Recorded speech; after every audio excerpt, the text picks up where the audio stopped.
Hola y bienvenido a todos a un nuevo Coffee Break. Hoy tenemos a Jorge Pérez, un profesional y especialista del mundo del powerlifting y de más temas que hoy veremos. Y no quiero alargar mucho la entrevista, así que vamos directamente al grano. Presentamos a Jorge. Bienvenido, Jorge, ¿qué tal? Muchas gracias, Antonio. Un placer estar aquí. Hoy, bueno, como bien sabéis, que lo que seguía Jorge, el especialista en powerlifting, pero me gustaría que lo conocierais un poquillo más, que nos contara un poco cuál es su background, qué es lo que te ha llevado a dedicarte a lo que te dedicas hoy en día, qué estás haciendo hoy, si tienes nuevo proyecto. Cuéntanos un poquito, Jorge. Pues mira, de una forma muy resumida, cuando tenía 15, 16 años, quería ver qué hacía con mi vida y tiré por las pesas. Tiré por las pesas porque, bueno, a raíz de los videojuegos quería intentar trasladar la mejora de los personajes que uno tiene en un videojuego a la vida real. Y dije, Ujú. vale, ¿qué puedo hacer en mi vida diaria que me haga mejorar a mí mismo, ¿no? Porque tú terminas un videojuego y se acaba. Tú mejoras en el videojuego y se acaba en el videojuego. Así que descubrí el mundo de las pesas, eso me llevó. Empecé a hacer pesas en mi casa, curso de bíceps, solo hacía bíceps con 15 añitos. Luego me apunté al gimnasio porque mis padres me lo dijeron. Una vez en el gimnasio, el monitor vio que se me daba bien el levantamiento, o sea, sentadilla, peso muerto, etcétera. Me dijo que probara el powerlifting y bueno, empecé a entrenar power a los 16, a competir a los 17. Y a raíz de eso, como en esa época coincidió con la selección de grados universitarios, bueno, antes no eran grados, sino diplomaturas o licenciaturas, me metí a estudiar. Quería empezar por CINEF o CAFID, pero me dijeron mis padres que me apuntara a Magisterio de Educación Física para tener la opción de opositar. Inicialmente realicé la diplomatura de Magisterio de Educación Física durante 3 años. Después continué con Ciencias de la Actividad Física y el Deporte, el grado. Y ahora pues estoy de motivada máxima en psicología, porque durante todos estos años me he dado cuenta de que sí, la preparación física es muy importante, pero gran parte de las diferencias entre sujetos se pueden explicar por factores cognitivos y emocionales. Y es algo que no es tan tangible, sobre todo la parte cognitiva y emocional, la conductual o de comportamiento sí, pero no es tangible, pero es muy importante. Es muy importante y creo que es lo que determina al final el éxito en la mayor parte de los casos. Como las diferencias en el rendimiento son tan pequeñas, Ujú. si podemos optimizar esas partes no tan tangibles, bestial. Y yo en mí mismo me he dado cuenta. El ejemplo, por ejemplo, de ponerte nervioso antes de una competición, el aprender a gestionarlo es algo brutal. Y bueno, Gen- ese es mi background. Genial, muy buen background. Ya lo digo siempre, me gusta mucho que la gente al final se presente para contar un poco su historia, cómo ha llegado a ser lo que hace, incluso cómo ha ido cambiando un poco las cosas, ¿no? Que donde tú empezabas a eso, con la idea del videojuego y al final pues has terminado estudiando psicología, ¿no? Y quizás si el día de mañana pues no sabemos si te dedicarás a la psicología probablemente dicha o a En algo En parecido. principio, no, me gusta demasiado el entrenamiento. Lo que pasa es que me mola mucho, alguna vez tú también has hablado de ello, de tener un punto de vista un poco más holístico, ¿no? De quien, es como la frase que dice, quien solo sabe de medicina ni de medicina sabe. Si Ujú. realmente únicamente te centras en un área muy específica del entrenamiento, como por ejemplo yo podría decir, me centro en powerlifting, solo aprendo sobre powerlifting, es que al final ni de power sé, porque estoy tratando con seres humanos que son complejos y tienen necesidades, entre comillas, multifactoriales, ¿no? O sea, no puedo mirar por una cerradura pequeña. Si no amplío un poco mi mira, me estoy perdiendo muchas cosas. Genial, genial. Desde ese punto de vista estamos muy de acuerdo y un poco hay que adquirir otra vez esa visión renacentista, ¿no? De Leonardo da Vinci, donde se estudiaban muchas cosas, ¿no? Para ser muy bueno también en algo en particular, ¿no? Al final, el hecho también de estar con muchas cosas hace que la idea surja, ¿no? Que la creatividad surja y puedas aplicar al final cosas que nadie ha aplicado porque nunca ha salido, ¿no? De este campo. Y entonces, incluso mejorar mucho más en el powerlifting conociendo otras cosas que normalmente no se ven relacionadas directamente, ¿no? Bueno, vamos entonces con el tema de hoy, ¿no? Que es la preparación física en powerlifting. Eh, como lo pregunto a otros entrenadores que han estado aquí de otros deportes, eh, resumiendo un poco como marco general dentro de la preparación física, ¿cuáles son los elementos importantes dentro de una preparación física? Es decir, no sé si tú trabajas primero con las personas haciendo algún tipo de valoración, si hace qué tipo de valoración hace, como si luego hace algún tipo de programación o, flexibles o inversa o cualquier tipo, o alguna que te hayas inventado tú. ¿Cuáles son los pilares para ti? Partimos por los pilares y ya luego lo vamos desgranando de la preparación física en ese tipo de deporte, en el powerlifting. Si quieres explicar primero qué es el powerlifting, por si alguien no sabe qué es, ¿vale? Que yo estaba dando por hecho esto, pero explicámoslo primero, ¿no? Que a lo mejor hay algunos que todavía no saben qué es el powerlifting. Pues de una forma súper resumida, el powerlifting es una modalidad deportiva. Aquí en España de momento no somos federación. Consta de 3 levantamientos, sentadilla, press banca y peso muerto. Es muy similar a la halterofilia en el sentido de que tenemos 3 intentos en sentadilla, otros 3 en press banca y otros 3 en peso muerto. Y como si fuera un sistema de apuestas, el mejor levantamiento de sentadilla, el mejor de press banca y el mejor de peso muerto se suman para dar el total de kilos levantados. Y luego ese total de kilos levantados fluctúa entre categorías, porque claro, yo no puedo competir con alguien de que pesa 120 kilos. Vale. Así que bueno, tenemos un total de kilos levantados y un peso corporal que te determina tu categoría de peso, ¿no? Y básicamente es eso, 3 levantamientos, el mejor levantamiento que tengas en cada uno se suma un total y se te compara con los de tu categoría de peso corporal. Genial. Y bueno, en relación a lo que has dicho, mi forma de trabajo es la de, como es obvio, realizo un cuestionario inicial con qué tipo de objetivos tiene el entrenado, sus características en cuanto a historial de lesiones, datos generales, ¿no? La valoración inicial que realizo es, por una parte, una valoración más general con el Overhead Squat Test, no me complico ahí nada. Antes sí que me complicaba más con el FMS, la batería esta, pero me di Sí. cuenta de que a veces más no es mejor. Y luego también me fijo en levantamientos previos que tengas realizado con intensidades medio altas. Es decir, no valoro únicamente la calidad o la capacidad de movimiento con el peso corporal para realizar un overhead squat, sino cómo realizas sentadilla y peso muerto y press banca con cargas o intensidades mayores, porque al final el movimiento es muy dependiente de la intensidad, ¿no? No se va a mover igual al hacer un overhead squat test con los brazos por encima de la cabeza o con una pica, que en una sentadilla en la que esté tirando por encima del 85%, del 90% de RM.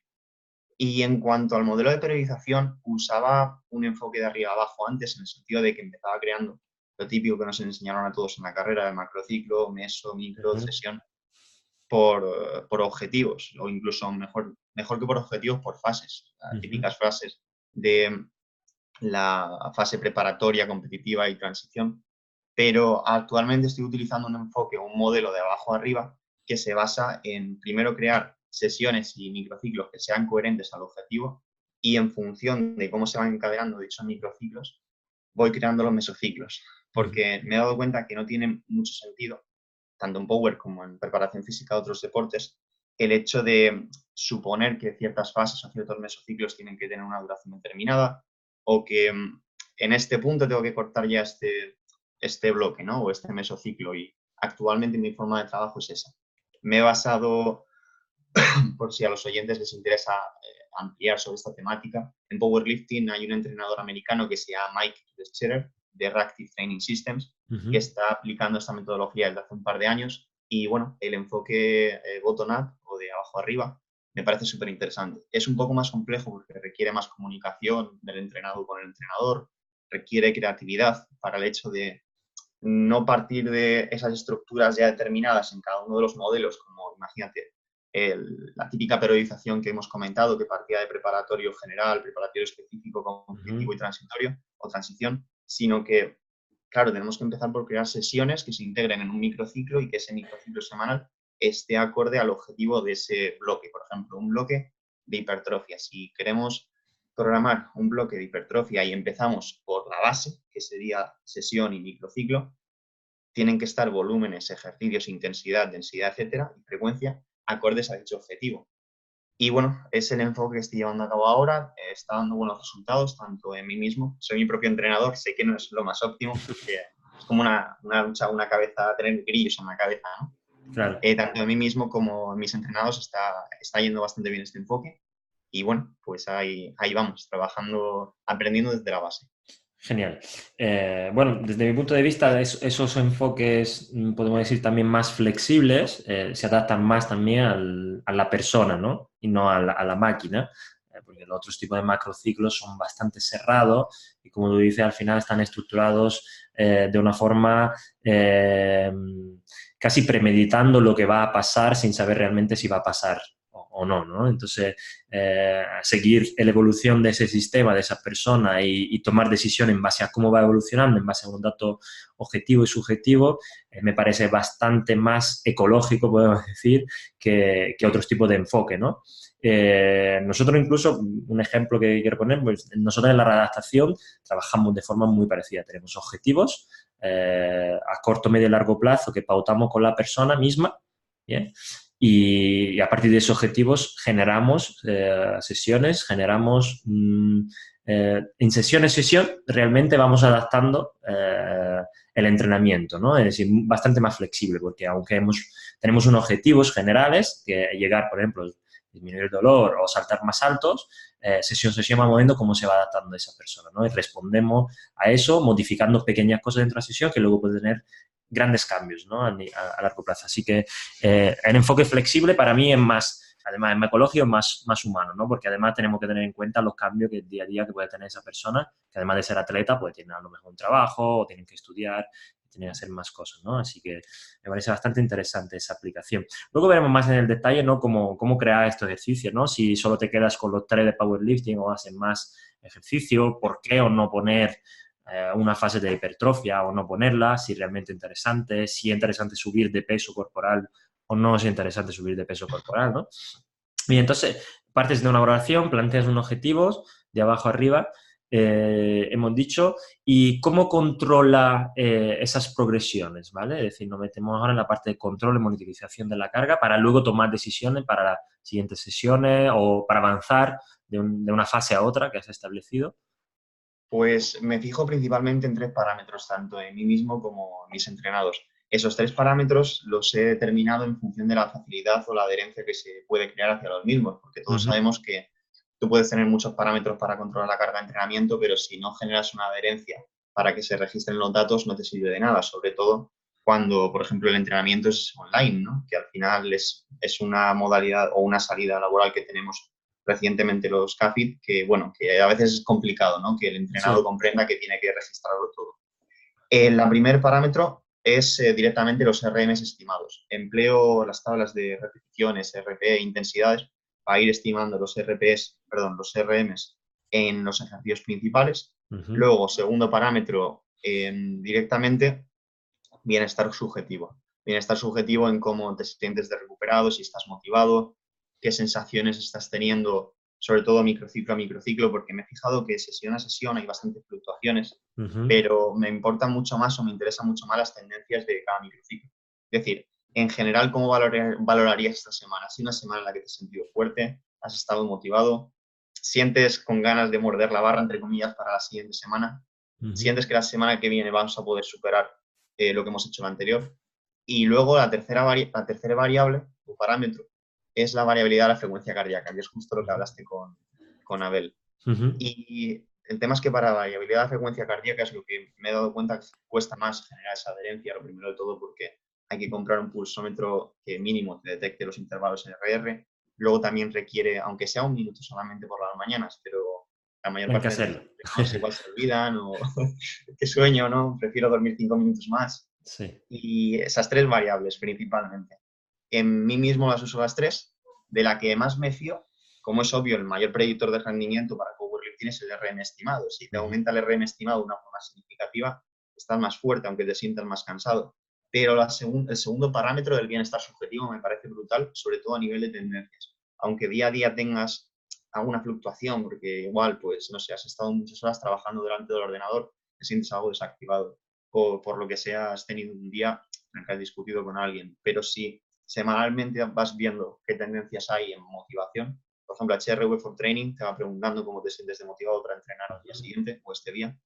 Y me parece una métrica o un parámetro que no se suele tener muy en cuenta en entrenamiento, sobre todo en powerlifting. Se suele pensar que la motivación es algo que tiene que venir de casa o que no es tan importante, pero creo que es un reflejo muy fiel de lo que está pasando en nuestro organismo. Es como una alarma temprana. Genial. Y entonces, hablando en términos prácticos, si tú ves unos cambios, por ejemplo, cogemos la variable bienestar subjetivo, si ves una tendencia negativa de ese bienestar subjetivo, ¿cómo actuarías? Es decir, modificando las cargas, haciendo un trabajo más, podemos decir, cognitivo con esas personas, viendo un poco qué es lo que puede estar afectando y demás, si es por incertidumbre de la competición, si es por otras historias, ¿vale? ¿Cómo lo harías?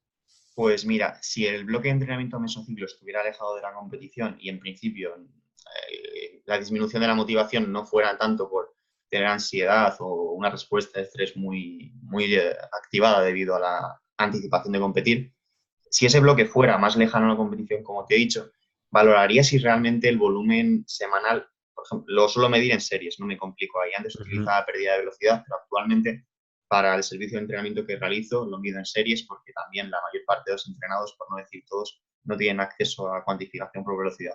ujú, Si he programado un número determinado de series para un patrón de movimiento, imagínate 15 series semanales en sentadilla, y veo que, por ejemplo, los RMs estimados están cayendo durante varias semanas seguidas o que la motivación va en disminución, puedo generar una hipótesis de que el volumen está siendo superior al máximo volumen recuperable semanal. Por lo que me fijo en las variables del entrenamiento y digo, vale, si tengo variables agudas, volumen, intensidad, ejercicios, densidad, frecuencia, etcétera, volumen voy a bajarlo un poquito y en vez de esas 15 series semanales, para la siguiente semana vamos a hacer 12 y volvemos a evaluar. ¿Cómo te has sentido desmotivado esta semana? Que el volumen, o sea, hemos disminuido la variable aguda de volumen. ¿Cómo te has sentido al terminar la semana? ¿Te sientes más motivado? ¿Estás más descansado? ujú, Pero esta variable del volumen la tocaría, o digamos, la disminuiría una vez que le pregunte primero al entrenado si hay algún factor en su vida diaria, factor estresante en cuanto a que esté trabajando más horas, que tenga peor higiene del sueño, peores hábitos de sueño, de descanso, que le estén, digamos, que empeorando la recuperación, porque si podemos o puedo, eh, ¿cómo decir?, conseguir que el entrenado se recupere antes de los entrenamientos por el hecho de que en su día a día tengo menos factores estresantes, prefiero hacer eso que disminuir el volumen de entrenamiento. Así que ujú. inicialmente, digamos que por irnos a la práctica y no irme por las ramas, primero me centraría en qué podemos hacer en el día a día para recuperarnos mejor y si eso no hay forma de cambiarlo porque dices, vale, es que tienes que trabajar, imagínate, 9 o 10 horas diarias durante un periodo de tiempo porque tu empresa te lo pide o porque tú eres autónomo y se te acumula el trabajo, pues debemos bajar la magnitud del factor estresante que podemos controlar, que es el entrenamiento. Así que empezaría disminuyendo, en el caso de que se cuantifique por series, el número de series semanales en un patrón de movimiento dado. Por ejemplo, igual esa motivación o descenso de la motivación, que es algo un poco más global o general, se puede relacionar o correlacionar con una mayor dolor muscular tardío en las piernas. Pues yo Ujú. puedo pensar que seguramente el volumen o bien de sentadilla o de peso muerto esté siendo excesivo. Suele ser esa relación más con, como te he dicho, con dolor muscular tardío en piernas o en la musculatura de la espalda que en el torso. El press banca por lo general suele admitir volúmenes ligeramente superiores, pero la sentadilla y el peso muerto se suelen comer un poco más. Es lo que he visto en el día a día. Vale, genial. ¿Cuál crees que son, antes de meternos ahora a la elección del ejercicio, cómo podríamos generar una sesión, cuál crees que sean los factores más limitantes dentro del propio powerlifting? ¿Vale? Es decir, algo es que tú tienes que controlar sí o sí y que puede hacer que esa persona no progrese o eso, continuamente lesionada, ¿no? Yo te lo digo porque nosotros tenemos la casualidad que últimamente tenemos muchos clientes powerlifting, ¿vale? No para entrenarlo, sino para recuperarlo, ¿no? Y yo creo que en el mundo del powerlifting hay una tendencia, ¿vale? No estoy muy metido en ese mundo, pero por lo que estoy observando con nuestros propios clientes, a utilizar volúmenes muy grandes de entrenamientos, muy parecido a los deportes de resistencias, y entrenar cada vez más, como cuanto más mejor, cuanto más kilos mejor, cuantas más veces hagas sentadilla a la semana mejor, cuantas más veces hagas peso muerto mejor, etcétera, etcétera, y no se ven otros aspectos que quizá también son relevantes para ello, ¿no? Entonces, ¿para ti qué factores son determinantes, además de subir peso, ¿no? Que eso está claro que habrá que subir pesos. Sí, está claro que la hipertrofia es uno de los factores de rendimiento más importantes en powerlifting, pero más allá de eso, yo creo que el principio de sobrecarga progresiva se ha entendido mal en powerlifting o en la mayor parte de programaciones de entrenamiento en power, y sí que es cierto que se ven enfoques que son similares a los que se hacían en halterofilia en los búlgaros. No sé si te suena la escuela búlgara de Sí. halterofilia, que realizaban 3, 4, 5 sesiones diarias incluso, haciendo o programando casi un 1RM en sentadilla, hacían tirones, hacían cargadas, arrancadas. Y creo que en powerlifting el hecho de, al programar, se está cometiendo un error por parte de muchos entrenadores o entrenados que se entrenan a sí mismos, de programar volúmenes excesivos. Yo al menos soy de la opinión de que no, más como es obvio, más no es mejor, y que nos estamos pasando o tendemos en powerlifting a pasarnos de específicos. Me refiero, tenemos que ser fuertes en la sentadilla, el press banca y peso muerto, pero eso no implica que todo el año estés haciendo sentadilla de competición, press banca de competición, peso muerto de competición.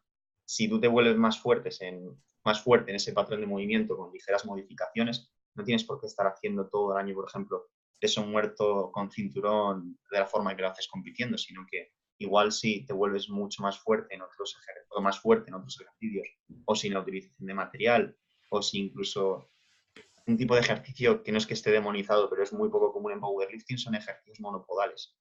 Si te vuelves más fuertes en ejercicios que, digamos, que te van a, ¿cómo explicarlo de una forma sencilla?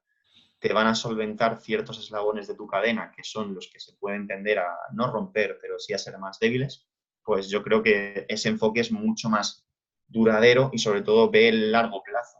El largo plazo de, si me quedan, yo qué sé, 3 meses para competir, pues hombre, si las adaptaciones neurales son a corto plazo, ¿qué necesidad tengo de estar desde el minuto 1 realizando el ejercicio de competición exactamente igual? O sea, el principio de especificidad nos lo estamos pasando también un poco por el forro, malentendiéndolo, trabajando de una forma muy específica durante mucho tiempo, incluso se puso de moda lo del tema este de la PPA, ¿no? Imagino que lo habrás visto por redes. Y se junta con el hecho de que es muy goloso subir vídeos a... Yo he sido el primero, ¿eh? Y es un error que admito que he cometido. Es un error el hecho de decir, vale, voy a estar tirando pesado también todo el año, porque, bueno, puedo subir el vídeo a Instagram, queda guay, me dan likes, me comentan, pero es un error porque creo que de esa forma nos podemos estar, por una parte, pasando intensidad y perdiendo el desarrollo a largo plazo. Y con desarrollo a largo plazo me refiero a no estar utilizando grados de esfuerzo, caracteres de esfuerzo tan altos toda la preparación. Porque no, no es lo más óptimo. Y con lo que comentabas, yo creo que también es obvio que con los aumentos de volumen tan pronunciados que se dan en una programación, en ciertas programaciones que pueden llevar a una lesión, quizá no se esté respetando el ratio de carga aguda y crónica. Significa que lo que estamos o lo que ha estado haciendo ese entrenado que se ha lesionado respecto a lo que venía haciendo ha sido un salto demasiado grande. Ha sido un salto demasiado grande y yo lo intento explicar a mis entrenados cuando me preguntan que por qué tan poco volumen en algunos casos o tan pocas series, ¿no? Por el hecho de que es que hay que merecerse o hay que estar en forma para poder entrenar. O sea, si tú no te mereces el entrenamiento, yo no lo haría. No lo haría porque es cuando puede venir una sobrecarga o el hecho de que no, es que no estás preparado para ello. Yo no puedo entrenar como entrena Lidia Valentín o no puedo entrenar como Usain Bolt porque tienen un background o tienen una carga crónica acumulada durante tantos años que es brutal, o sea, la capacidad de trabajo que tienen. O sea, el volumen del que se pueden recuperar, ya sea en metros, series, como lo queramos cuantificar, es mucho más elevado que el mío. Si yo intento aproximarme a ese enfoque, seguramente me lesiona. Así que creo que van por ahí los tiros. Más o menos de lo que explicaría, ¿no? La gran número de lesiones que se dan a veces en powerlifting. Claro, yo creo que también eso, hay como un poco de quizás miedo, inseguridad en variar, ¿no? En utilizar un poco el principio de variabilidad también del entrenamiento. Como luego la competición pide 3 ejercicios, pues hago los 3, ¿no? Pero sería como un poco podemos hacer el símile con la carrera, donde entonces si tienes que correr 42 kilómetros en un maratón, pues haz 42 kilómetros todos los meses o todos los días, ¿vale? Y intenta poner tu marca y a ver si has mejorado, ¿no? Es más o menos muy parecido a lo que se está haciendo en powerlifting. Si intentas sacar siempre tu marca en un 42 kilómetros, absolutamente una locura, porque sabemos que luego necesitan mucho tiempo de recuperación para ello. Con los RM es exactamente igual. Y sin embargo, los maratonianos profesionales en el deporte de resistencia, como bien sabemos, casi nunca hacen 42 kilómetros en el entrenamiento, o prácticamente nunca. ¿vale? Y sin embargo, mejoran sus 42 kilómetros. Entonces, claro, especificidad no es copiar exactamente la competición, ¿vale? Porque luego hay otros aspectos que también hablaremos dentro de la competición que se diferencian mucho de entrenamiento.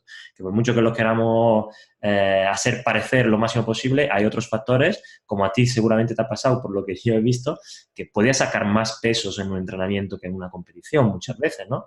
Entonces, hay otros factores que por mucho que queramos imitar, no vas por ahí los tiros, ¿no?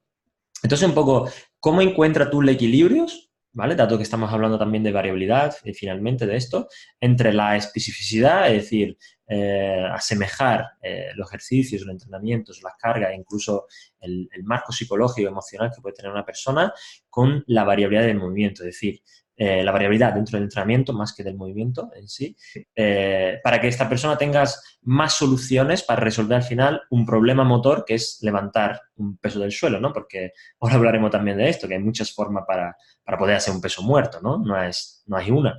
Y entonces, pero a nivel práctico, ¿cómo solucionas tú ese problema entre la especificidad, mantener una especificidad suficiente para mejorar estos ejercicios y una variabilidad suficiente, que sabemos ni poca ni mucha, es lo bueno, hay que estar ahí entre medias, para que se siga progresando en eso sin que se haya una excesiva sobrecarga o cansancio, fatiga o estrés o aburrimiento en hacer siempre este ejercicio? Pues mira, siguiendo el enfoque que hemos dicho de abajo arriba, me fijo en el hecho de que si sé que más o menos la duración del bloque de entrenamiento de un entrenado en particular, por ejemplo, pongamos de Juan, es de 6 semanas, pues esas últimas semanas las coloco justamente lo último antes de la competición y sé que durante ese bloque vamos a tener que practicar o vamos a practicar los movimientos de competición en las condiciones de competición. Eso significa que, bueno, las intensidades van a ser más altas, igual sí que tocamos alguna serie un poquito más pesada, vamos a utilizar el cinturón y rodilleras, porque en powerlifting se nos permite utilizar muñequeras, rodilleras y cinturón. Y al final se levanta un poco más con eso, sobre todo con el cinturón y las rodilleras. En casos que durante ese último mesociclo o bloque sí que emplearíamos esos ejercicios más específicos, que sería el ejercicio en la modalidad de competición, por ejemplo, sentadilla con barra baja, peso muerto sumo, convencional, press banca con el agarre más abierto, según cómo se realice compitiendo. Pero para asegurar esa variabilidad en el movimiento, que asegure la capacidad de tener soluciones ante diferentes problemas motores, varío los ejercicios bastante entre bloques o mesociclos. Eso implica que si esas últimas 6 semanas o 5, las que sean, son las más específicas, el bloque anterior no vamos a trabajar el ejercicio de competición. Vamos a seguir realizando sentadillas, pero igual va a ser una sentadilla con una excéntrica más controlada o con una pausa justamente en el hoyo, en la parte más baja.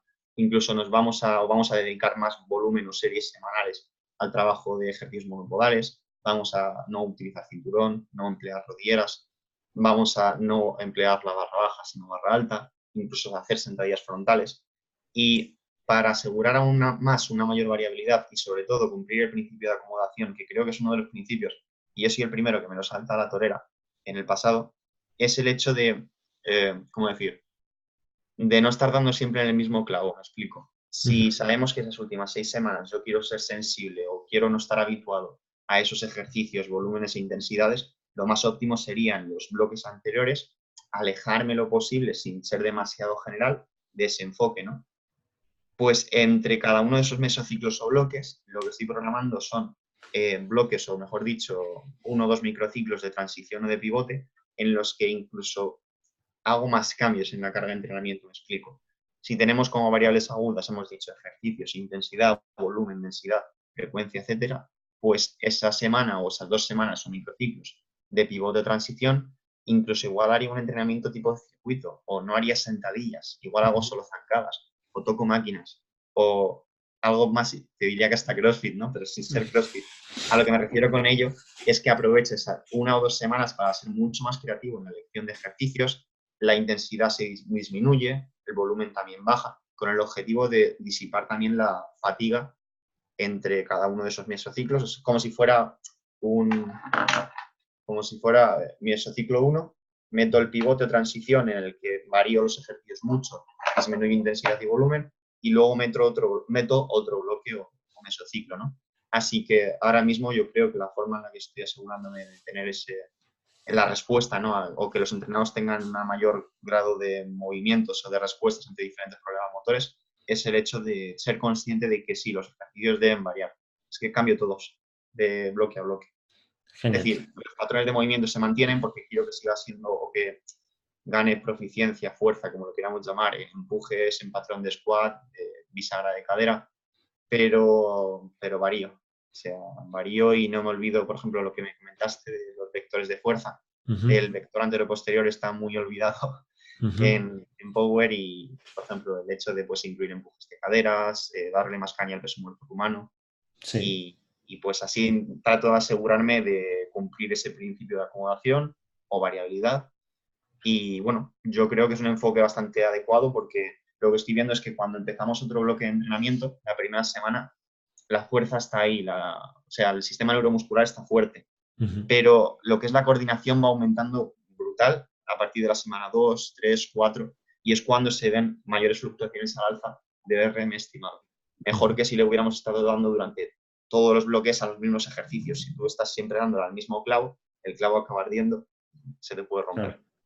¿Y cuál cree que sería una variabilidad demasiado excesiva? Es decir, una que no produciría prácticamente adaptaciones. Y estaría bien cambiar dentro del mismo bloque cada sesión, no solo la variable de entrenamiento, sino incluso el ejercicio de sí todo, o hacer simplemente, como tú dices, bueno, pequeño cambio, pequeñas pausas, manteniendo, por ejemplo, los patrones, los vectores de movimiento, pero ¿cuándo nos podríamos dar cuenta que no estamos pasando un poco de variabilidad, que ya hemos perdido por completo el rumbo, que ya estamos haciendo más un entrenamiento aleatorio que variables?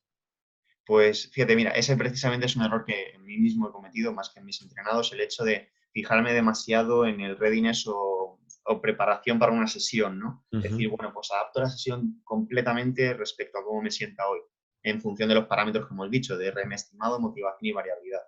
Creo que un error sería el hecho de microciclo a microciclo cambiar excesivamente ejercicios, volumen o intensidad. Es Ujú. decir, en un sistema cuando estamos haciendo muchas variaciones o cambios, estamos metiendo mucho ruido y no vamos a ser capaces de escuchar una señal clara. Y creo que si microciclo a microciclo esos cambios son demasiado significativos o notorios, es cuando nos estamos pasando de variabilidad o vamos a estar pasando más tiempo aprendiendo a hacer un ejercicio que realmente mejorando la capacidad de aplicar fuerza, de tener esas adaptaciones neuromusculares que nos lleven a ser más fuertes en un ejercicio en particular, ¿no? Sin embargo, sí que creo que es beneficioso que, por ejemplo, si realizamos un patrón de movimiento, el de sentadilla, bisagra de cadera o el que sea, o trabajo en un vector, que dentro del microciclo haya ejercicios distintos para ese patrón o vector. Es Ujú. decir, no que porque para trabajar el patrón de sentadilla, todo este bloque voy a estar haciendo esto, realizando sentadilla de competición porque es el último bloque antes de competir. No. O sea, yo para ese patrón de squat puedo estar trabajando ejercicios monopodales, puedo estar realizando también sentadillas sin material soportivo y lo mismo para el press banca o peso muerto. Así Genial. que más o menos mi idea es esa, que creo que si se varían en exceso las variables agudas de entrenamiento semana a semana o microciclo a microciclo, nos estamos pasando de rosca, pero aún así, dentro del microciclo sí que haría sesiones con enfoques ligeramente distintos. Genial. Vamos a comentar otras cosas que también yo creo un pequeño error que también se suele cometer. Antes hemos dicho que por un lado también el powerlifting está muy influenciado por sistemas búlgaros y sistemas que vienen de la halterofilia. Y por otro lado creo que otra influencia muy importante es del culturismo, sobre todo en los años 70-80, ¿no? Entonces al final vemos powerlifter cada vez más estético, podemos decir, ¿no? Más grandes, con más peso, que eso implica también un cambio de categoría, competir con gente que todavía está más fuerte y muy enfocado a la hipertrofia, ¿no? Y luego muy poco fuerte realmente por los grandes que han llegado a ser y por lo musculado que pueden estar, ¿no? Entonces, ¿cuánta influencia cree que todavía existe en el mundo del power relacionado con el culturismo, ¿no? Donde ya es difícil diferenciar entre si está entrenando para culturismo o para powerlifting?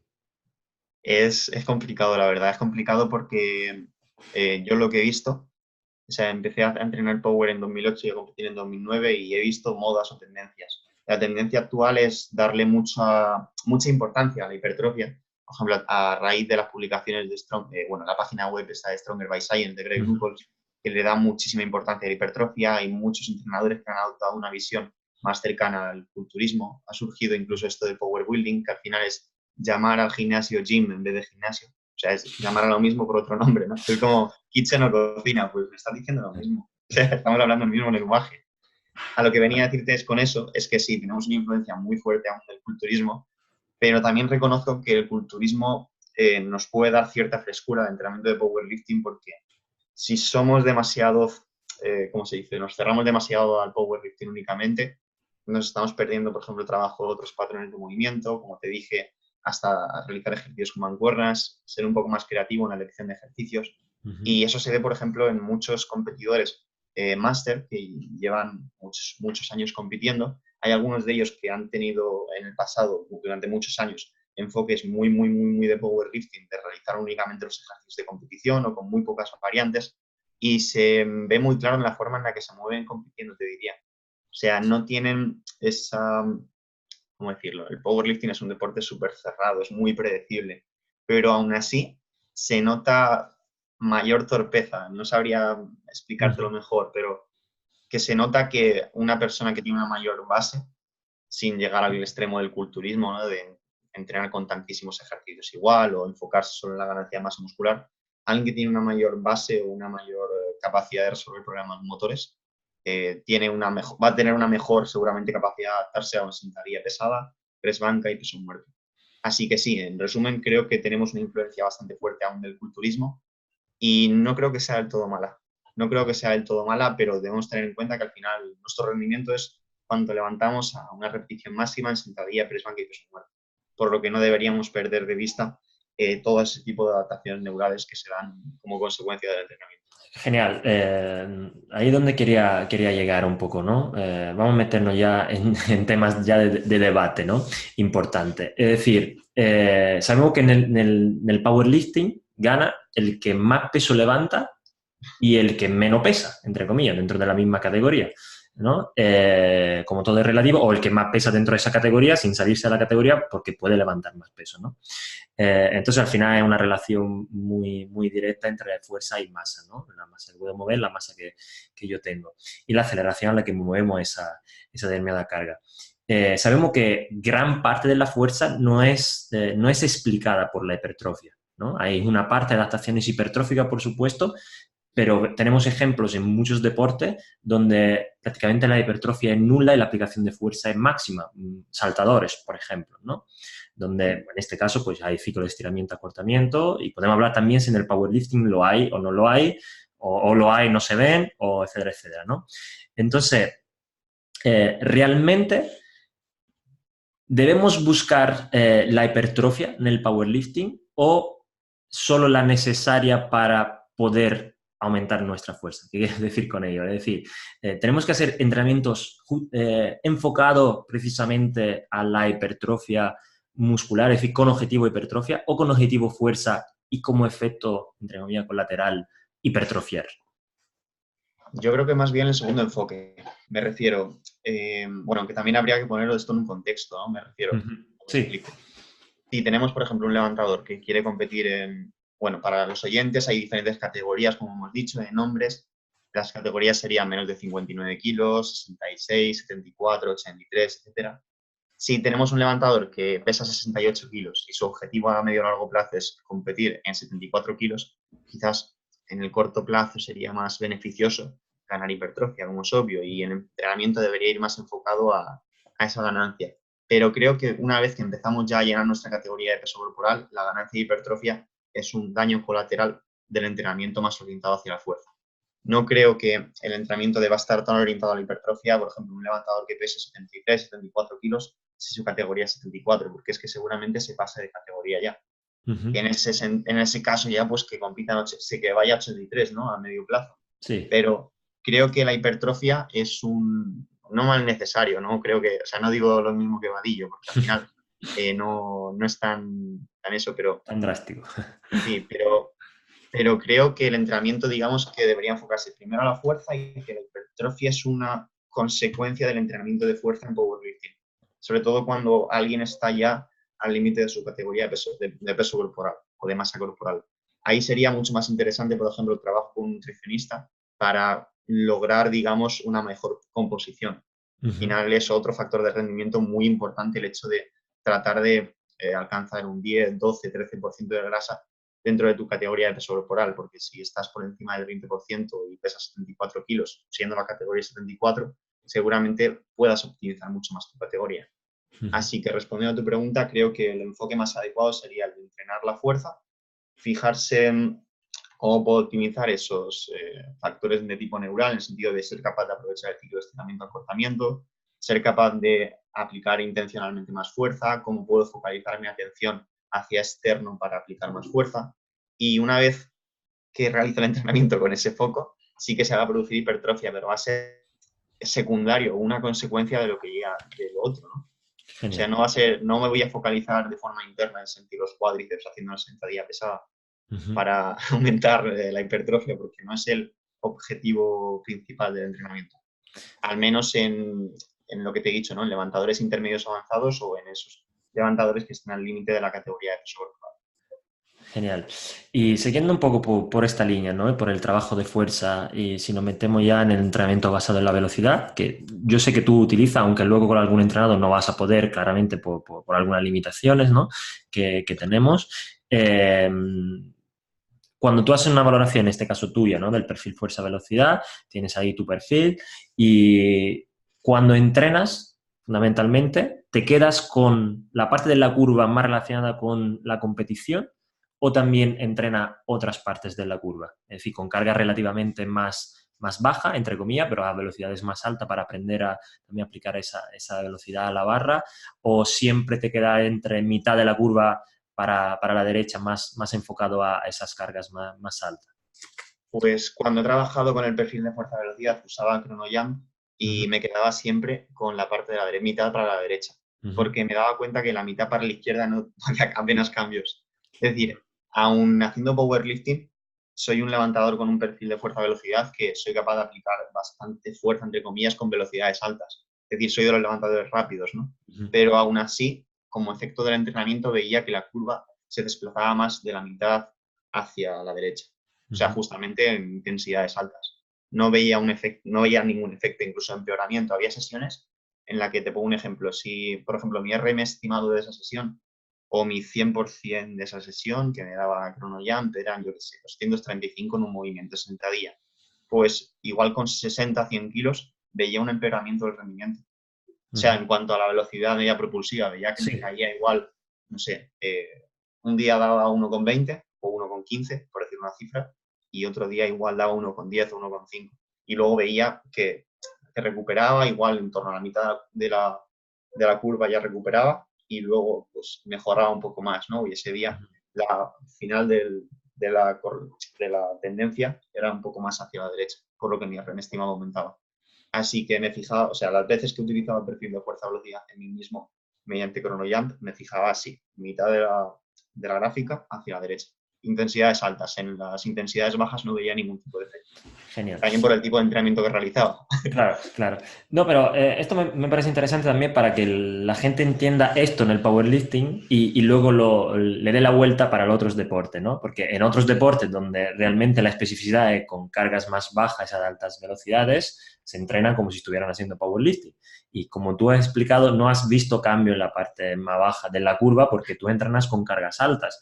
Y entonces, si yo soy un lanzador de peso y tengo que lanzar 200 gramos, 800 gramos, lo que pese el peso este, pues quizás no me interese estar siempre entrando como un powerlifting, porque tenemos lanzadores de peso, por ejemplo, que levantan igual que un competidor de powerlifting y luego lanzan cosas que pesan muy poco, ¿no? Y luego no, porque vamos a transferir, porque luego hacemos otras historias raras, ¿no? Cuando realmente, pues, como estaba hablando antes, el principio de especificidad se aplica a esa curva fuerza-velocidad. Si soy powerlifting, pues tengo que entrenar en la mitad para la derecha. Si soy futbolista, pues quizás no me interesa nunca llegar por aquello, ¿no? Por aquella zona, ¿no? O entrenar como un culturista. Un poco para que la gente vea esa especificidad dentro de esa curva que no solo vale con comprarse un encoder, ¿no? Sino que hay que saber que leer, hay que saber leer, ¿no? Y esas curvas. Y en cuanto a la RFD, ¿te parece una variable interesante dentro del powerlifting? La medido con ChronoJump, no sé si ChronoJump da RFD, el T4 sí que da RFD, pero ¿te parece una variable interesante a modificar dentro del powerlifting o más la carga total que desplazo porque está más relacionada con la competición? Pues creo que ChronoJump a todo esto sí que mide la RFD, pero no es un parámetro que haya valorado a mí mismo. valoro mucho más como es obvio, la carga total.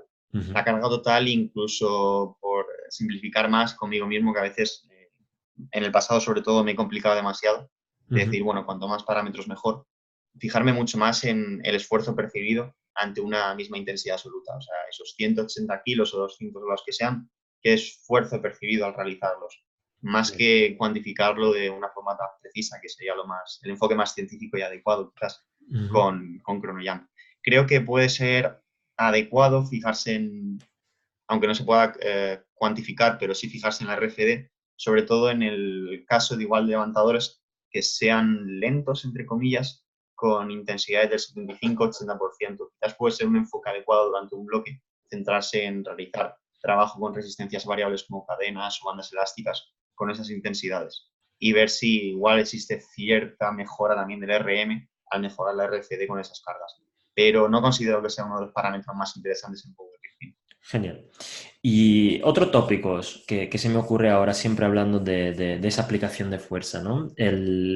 Movilidad en el powerlifting, es decir, pero no movilidad, ¿no? Como se entiende muchas veces, ¿no? De llegar a un rango de movimiento y ya está, sino poder aplicar fuerza. Es decir, yo lo que he notado, incluso en nuestro cliente que viene a la redactación, y en el caso claramente del peso muerto, por ejemplo, le cuesta mucho mover cargas en los primeros rangos, ¿no? De movimiento, es decir, los cargos más grandes, ¿no? Además porque tiene que ganar la inercia y demás. ¿Qué te parece a ti el trabajo de movilidad? Yo lo entiendo fundamentalmente activo, no sé si tú también haces ese tipo de trabajo, pero trabajar en rangos más grandes a lo que se compite para luego estar más cómodo en los rangos que se compite. Pues soy muy fan de ese enfoque en el sentido de que, por ejemplo, también hay que ponerlo dentro de un contexto. Un contexto, antes de poner el ejemplo, el contexto sería, ¿puede realmente el deportista o el entrenado alcanzar el ROM de competición? Uh -huh, Porque si no es así, no tiene mucho sentido trabajar con mayores ROMs. uh -huh, Teniendo en cuenta que igual sí que sea capaz, por ejemplo, de hacer un peso muerto desde el suelo o una sentadilla completa, la sentadilla completa, mayor ROM es difícil. Se puede hacer una sentadilla lo más profunda posible, realizando una pequeña pausa abajo o una pausa uh -huh. larga, pero el ejercicio que es más proclive a aumentar el ROM de flexión de rodillas y de caderas, el peso muerto, añadiendo, por ejemplo, un pequeño escalón. Y sí, soy muy fan, por decirlo así, de ese tipo de enfoques, porque me he dado cuenta de que es el hecho de trabajar, por ejemplo, durante un bloque o mesociclo con mayores ROMs en peso muerto, implica que cuando luego el ROM pasa a ser de competición, mejora bastante el rendimiento. Y en relación a lo que me has preguntado de la movilidad, mi enfoque o mi forma de pensar actual sobre la movilidad es que la movilidad se gana realizando ejercicios, sobre todo de tipo excéntrico, y los ejercicios en los que quieres ganar movilidad, me explico. No tendría mucho sentido el hecho de realizar estiramientos estáticos para mejorar la movilidad en el hombro, los típicos, ¿no?, que nos han enseñado tú desde pectoral mayor, Uh si -huh. luego, como tú bien dices, no puedo generar fuerza ahí. Mucho más interesante que si quiero que, por ejemplo, un entrenado aprenda a hacer peso muerto y le falta movilidad en la cadera porque le entra en retroversión la pelvis una vez, o sea, es decir, va a coger la barra, el culete se le mete para adentro y vemos la típica chepa lumbar, ¿no? O la rectificación lumbar.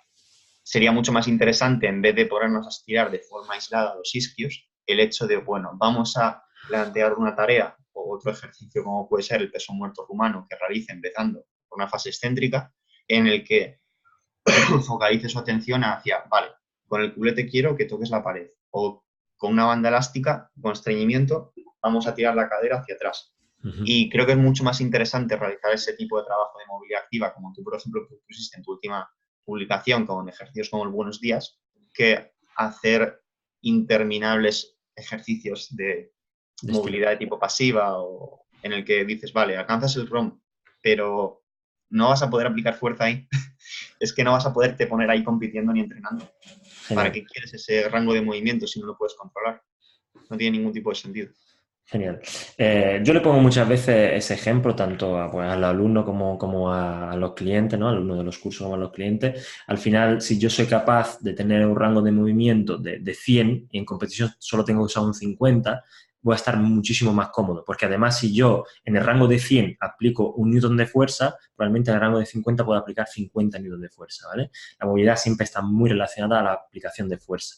cuanta más aplicación pueda ser fuerza en un determinado rango, mayor podría ser en un menor rango. Y eso es muy fácil, ejemplo, enseñárselo en una sentadilla profunda, comparar lo que mueve una sentadilla profunda y lo que mueve una media sentadilla, ¿vale? Si tú estás incómodo en una media sentadilla, pues en la sentadilla completa vas a estar muy incómodo, ¿vale? Pero si estás muy cómodo en una sentadilla profunda y entrenar en media sentadilla te va a resultar súper cómodo, ¿no? Entonces, un poco de ahí que en los rangos de movimiento, lo máximo que puede tener una persona, que dependerá también de su estructura y demás, son fundamentales. Y aún así he visto que se le dedica quizá poco tiempo al trabajo de movilidad específico en powerlifting, sobre todo, como dicen, en el peso muerto, que se puede ganar muchísimo, se puede ganar bastante, también dependiendo de la antropometría que tenga y de la técnica elegida para levantar, que esa es la siguiente pregunta que ahora te voy a hacer, pero incluso en press de banca, ¿vale? En press de banca todo el mundo se olvida que hacemos una ABD horizontal y nadie se le ocurre medir cuánta ABD tiene horizontal activa un powerlifter, ¿vale? Porque luego no tiene y en competición le pedimos mucha. Y dices, ¿cómo lo va a hacer? ¿Vale? ¿Cómo no le va a doler? ¿O cómo va a sacar mucho peso si está ya incómodo levantando un brazo, ¿no? Entonces, claro, yo le veo bastante interesante. No me digo a entrenar powerlifter, sino solo a recuperarlo, ¿vale? Pero el hecho de recuperarlo es que luego levantan más peso de lo como venían, ¿no? Hemos tenido unos cuantos casos de unas chicas, por ejemplo, que viene con un compañero que normalmente levantaba entre 200 y 220 en peso muerto, teniendo dolor en la cadera, teniendo poca movilidad de la cadera. Se hizo un trabajo de readaptación, de recuperación, de mejora de rango y ahora levanta 240 sin entrenar powerlifting, ¿vale? Es decir, sin hacer el entrenamiento específico, ¿no? Para que subiera esa carga, ¿no? Para que vean un poco la relación que puede tener. Vamos a la pregunta también del millón, ¿no? ¿Existe solo una forma de hacer un peso muerto, de hacer un press de banca, de hacer una sentadilla de competición? Es decir, estamos hablando ya de la competición lo más específico posible, pero estamos hablando que voy yo y vas tú a hacer ese peso muerto. ¿Deberíamos utilizar los mismos rangos de movimiento, las mismas formas, la misma tal, para poder hacer esto? Porque sigo viendo que hay entrenadores de powerlifting que crees que existe una única forma de hacer un press de banca, una única forma de hacer peso muerto, la forma más eficiente para todo el mundo. Cuéntanos un poco cuál es tu visión, cuál es tu experiencia sobre eso. Pues mi visión y experiencia en ese sentido es que no existe una única forma de hacer los levantamientos. Sí que se ven tendencias o se ve, por ejemplo, los campeonatos del mundo, que la mayor parte de los levantadores suelen emplear barra baja, la mayor parte de los levantadores ligeros suelen utilizar peso muerto sumo en vez de convencional y la mayor parte de levantadores suelen utilizar o suelen emplear un agarre en press banca al máximo. Al máximo significa que entre las marcas de la barra hay 80 centímetros de distancia. Pero más allá de eso, que es algo bastante anecdótico, creo que en el día a día, que es lo que a todos nos interesa un poco más allá de esos fueras de serie, que son los que están, ¿no?, ganando campeonatos del mundo, lo que nos interesa un poco más a todos, que es lo que pasa en el gimnasio en el día a día, es el hecho de que no todas las personas tienen que hacer, por ejemplo, peso muerto sumo, no todas las personas deben hacer el press banca al máximo de agarre y con esos arcos, ¿no?, que se ven a veces en powerlifting, no todas las personas deben hacer sentadilla en barra baja, por lo que creo que al final deberían practicarse diferentes formas de realizar los ejercicios y sospecho, aunque sea un poco subjetivo, que la elección de una técnica u otra debe darse tanto por los cambios en el RM estimado por una variante u otra del ejercicio, como por la sensación de fluidez que se tenga con un movimiento. Es decir, si yo me siento demasiado torpe, aunque lo haya practicado durante un bloque con el peso muerto sumo, pero en cambio con el convencional percibo que soy muy fluido, que puedo aplicar fuerza, que me noto cómodo, tendrá mucho más lógica emplear esa variante que la otra. Hay otras recomendaciones generales del tipo de, bueno, pues tienes los fémures cortos relativos al torso, o tienes brazos más largos o más cortos, pero creo que más allá de eso yo me fijaría sobre todo en el tipo de sensaciones que tiene el entrenado, cómo evoluciona el RM estimado a lo largo de un bloque trabajando ese movimiento y al final utilizar, si alguien va a competir o realizar una toma de marcas, emplear esa variante en la que ve que el RM estimado es mayor y que tiene buenas sensaciones. Por norma general, por ya complementar y Sí. complementar lo que te he comentado de los miembros, los levantadores o powerlifters con los brazos relativamente cortos suelen utilizar press bancas con agarres abiertos, peso muerto sumo, y aquellos levantadores que no son squatters naturales, que tienen los fémures un poquito más largos en relación al torso, suelen utilizar o suelen emplear peso muerto convencional en vez de sumo. Y en cambio los powerlifters, que es un squatter o un sentadillista, es aquella persona que le ves hacer sentadilla por primera vez y prácticamente puedo hacer una sentadilla profunda porque tiene los fémures igual más cortos en relación al torso que otra persona más alta o con otras proporciones.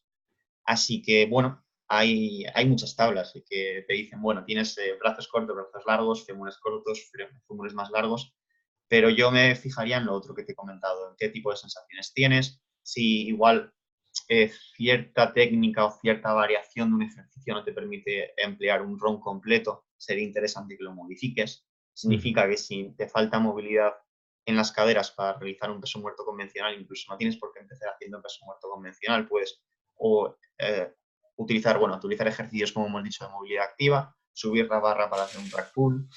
Si haces peso muerto sumo y ves que igual te falta movilidad en las caderas, puedes hacer un semisumo, que sería cerrarlo un poco. Sentadilla más de lo mismo, si te falta dorsiflexión y ves que la sentadilla en barra alta hace que se incline demasiado el torso, puedes bajar un poquito la barra para que el momento externo sea menos sobre las vértebras. No creo que haya una única forma de moverse, o sea, de moverse ni de hacer powerlift. Y hay que alejarse un poco de esos dogmas, ¿no? De todo el mundo sentadilla barra baja, todo el mundo peso muerto sumo, todo el mundo press banca agarre máximo, ¿no? Genial.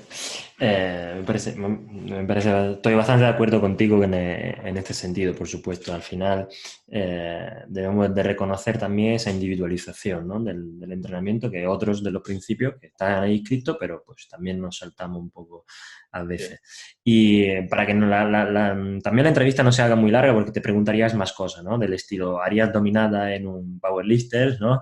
O otras preguntas así como muy, muy curiosas. Para concluir un poco, vamos a quizás lo que más puede interesarle a lo que están entrenando y a lo que quieran entrenar. ¿Cómo organizaría un mesociclo a la hora de elegir los ejercicios, ¿no? Es decir, podemos ir en un microciclo más específico, ¿no? Donde va a estar ese peso muerto, ese press de banca y esa sentadilla, pero por ejemplo, en la misma sesión ponemos los tres, ponemos uno en cada sesión diferentes, ponemos solo los dos juntos, uno de brazo, uno de pierna, como el press de banca, entre comillas, cansa menos, lo repetimos 2 veces y el otro solo uno, hacemos una sesión por la mañana, una por la tarde, más o menos, unos ejemplos tú lo contextualizas como quieras y nos pone un ejemplo para que la gente se quede con este ejemplo un poco. Pues mira, vamos a poner el ejemplo más sencillo de todos, que es un entrenado que igual tenga para entrenar o para realizar 3 o 4 sesiones semanales. Sí. Si puedes realizar 4 sesiones semanales, podríamos optar o bien por una distribución torso-pierna o una full body. El tema es que la torso-pierna implicaría que el día de pierna estaríamos realizando sentadilla y peso muerto. Ese tipo de enfoques los he probado en mis entrenados y en mí mismo y no es que sean inadecuados, pero la fatiga que se produce de forma aguda en la sentadilla suele afectar bastante al peso muerto. Así que me quedaría con un enfoque que sea en principio full body y que implicaría que realizaríamos, por ejemplo, una sesión el lunes, martes, jueves y viernes. La del lunes y el jueves sería sesiones en las que juntaríamos la sentadilla y el press banca el lunes y sentadilla y press banca el jueves, y el peso muerto podríamos realizar peso muerto y accesorios, por ejemplo, de tirón tanto horizontal como vertical de torso, ejercicios de prehabilitación para el manguito rotador, core, todo lo que se nos no ocurra, pero todo lo que necesitemos programar para cumplir con las necesidades del entrenador. Y por complementar aún más lo que me has dicho de dominadas, etcétera, sí, estoy totalmente a favor de la inclusión de trabajo en vectores distintos al que se suele ver en powerlifting, ¿no? Le damos una caña brutal a sentadillas, el press banca y peso muerto, pero creo que es un error el hecho de no hacer dominadas, de no hacer remos, no pull apart, press militar, no, salir un poco de la caja, ¿no? De nuestra zona, sí. Que es, vale, tienes que ser fuerte en 3 levantamientos, pero como hemos dicho antes, si eres fuerte en los eslabones que forman esa cadena, seguramente te lesiones menos, seas capaz de aplicar más fuerza y tengas un desarrollo físico mucho más equilibrado, tanto a nivel neural como a nivel muscular. Y bueno, si teníamos esas 4 sesiones, eran lunes y jueves sentadilla y banca, martes y viernes peso muerto y otro tipo de accesorios. Y lo que podríamos realizar es que, como hemos explicado antes, haríamos o programaríamos variantes de ese patrón de movimiento dentro de la semana, por lo que si la sesión 1 y 2 es de sentadilla y banca, la sesión 1 podría ser más específica y la sesión 2 podría ser más general. Con específica me refiero a, si es el último bloque antes de competir, la sesión del lunes haríamos los ejercicios de competición de sentadilla y press banca, y igual un par de accesorios de esos patrones de movimiento. Y la sesión del jueves, que también es sentadilla y banca, al ser más general, serían o programaríamos otras variantes como por ejemplo press banca cerrado, press banca inclinado, press banca con mancuernas, press militar. Y la sentadilla pues igual podría programarse sentadilla frontal, sentadilla con pausa, sentadilla con un tempo más acentuado en la fase excéntrica o la fase isométrica. Y más o menos ese sería el enfoque. En peso muerto más de lo mismo. Podríamos emplear o programar la sesión del martes, que es la sesión 1, más específica con el peso muerto de competición, y la sesión 2 con un enfoque más general en cuanto a ejercicios más generales. Ya si nos vamos a las variables de volumen e intensidad, podríamos incluso adoptar los típicos enfoques ondulantes dentro de la semana de hipertrofia, fuerza, potencia, ¿no? Pero dejando de lado la potencia, que no sea interesante en powerlifting, hacer un día más orientado a la hipertrofia, otro día más orientado a la fuerza. Por ejemplo, sesión 1, que hemos dicho, de sentadilla y banca orientada a la fuerza. El martes, que es peso muerto y tirones, orientado a la fuerza. Y todo es fuerza, pero con orientado a la fuerza me refiero a intensidades más altas y volúmenes más bajos. Okay. Y la sesión del jueves y del viernes, que sería de nuevo sentadilla banca el jueves y viernes peso muerto, más orientado a la hipertrofia. Porque tendríamos 2 días, es decir, el sábado y el domingo, para descansar, para recuperarnos más de esa sesión del jueves y el viernes, que han sido de volúmenes más altos. Así que podría ser ese un enfoque más práctico, ¿no? Y no me olvidaría para nada de los ejercicios que no sea sentadilla, banca y muerto. O sea, diría, vale, voy a ver qué patrones de movimiento existen y si estoy realizando algún mínimo un ejercicio de cada uno de esos patrones. Igual en algún mesociclo no puedes meterlos todos, pero ser consciente de ello, de los patrones y de los vectores. Vale, genial. Yo creo que con eso se puede quedar ya mucha gente como consejo práctico, ¿no? Para poder empezar por ahí, ¿no? Y terminando un poco también la entrevista, para todo aquello que te quieran seguir y preguntándote más cosas que no hemos podido preguntar aquí o quieran formarse contigo en temas de powerlifting y demás, ¿dónde te pueden encontrar? Pues me pueden encontrar a través de Instagram, Jorge Pérez Córdoba, no tiene fallo. Y Pondremos luego, enlace de todo el mundo, ¿eh? Porque la gente se pierde. bien, eso es @Jorge Pérez Córdoba, y he empezado recientemente un proyecto que, bueno, te lo pasaré en enlace, que se llama Be Unstoppable, que quiero que sea mi marca. Igual que, por ejemplo, tú tienes tu marca que es Antonio Piepoli, Sí. pensé en realizar una marca que sea Jorge Pérez Córdoba, pero me gusta más el hecho de que sea una marca con, por ejemplo, otro nombre, como en este caso Be Unstoppable, Sí. porque quiero más adelante con mi pareja, que es fisioterapeuta, que ya ofrezca también quizás algún tipo de servicio semipresencial de fisioterapia o de rehabilitación deportiva. Genial. Y bueno, me pueden encontrar también a través de esa página de Instagram. Queremos en corto plazo crear un canal de YouTube en el que subamos vídeos explicando diferentes temáticas relacionadas con el entrenamiento y fisioterapia. También psicología, meto por ahí algo. Me gusta siempre. Sí, o sea, estoy estudiando grado de psicología y mola para aprender. O sea, para aprender tienes que enseñar o tratar de transmitir un conocimiento, ¿no? Sí. Y muchas veces al hacer una infografía es cuando aprendemos de verdad las cosas. Pues eso, en Jorge Pérez Córdoba o Be Unstoppable. Genial, genial. Me parece los dos, ese proyecto también nuevo donde te embarca bastante interesante. Creo que vas a aprender mucho también trabajando además con tu actual novia, así que va a fortalecer la pareja o no, ¿vale?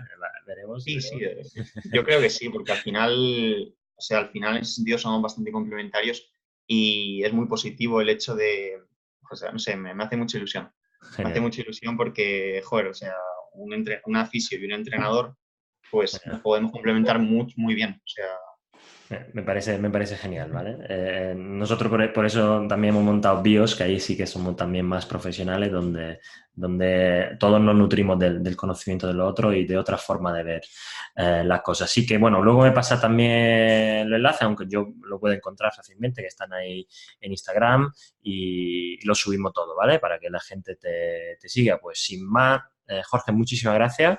Nos despedimos. Y pues hasta la próxima. A ver si hacemos más adelante otra entrevista sobre psicología. Bueno, sería brutal. Muchas gracias, Antonio. Un placer. A ti, un saludo. Hasta la próxima. Hasta ahora.